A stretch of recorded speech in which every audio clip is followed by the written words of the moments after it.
আমরা সেদিন চলে গেছিলাম একটা মুভি দেখার জন্য। মানে কোনো তো প্ল্যানিং ছিল না, হঠাৎই যাওয়া হয়েছিল। তো গেছিলাম এটিসিতে মুভি দেখার জন্য। তো নামটা দেখে তো বুঝেই গেছো, আমরা গেছিলাম ধুরন্ধর 2 দেখার জন্য। তারপরে তো এখানে টিকিট নিয়ে বসে পড়েছিলাম। টাইম ছিল তো অনেক, তাই ভাবছিলাম ডোমিনোজে ঢুকে যাই তার জন্য। তো দেখো এখানে কিন্তু অনেক বড় লার্জ সাইজের একটা পিৎজা নিয়ে নিয়েছিলাম। আর পিৎজাটা না খেতে অনেকটা টেস্টি ছিল।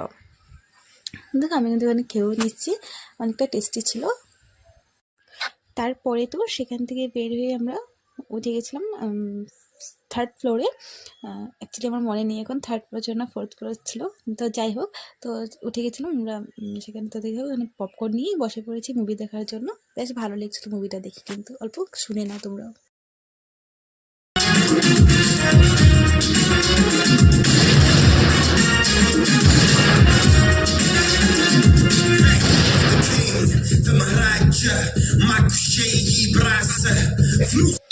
তারপরে তো অনেক টাইমের মুভি ছিল, অনেক লম্বা ছিল। তো যাই হোক, তো দেখো 10:30টার মতো বেজে গেছিলো কিন্তু আমাদের সেখান থেকে বেরোতে।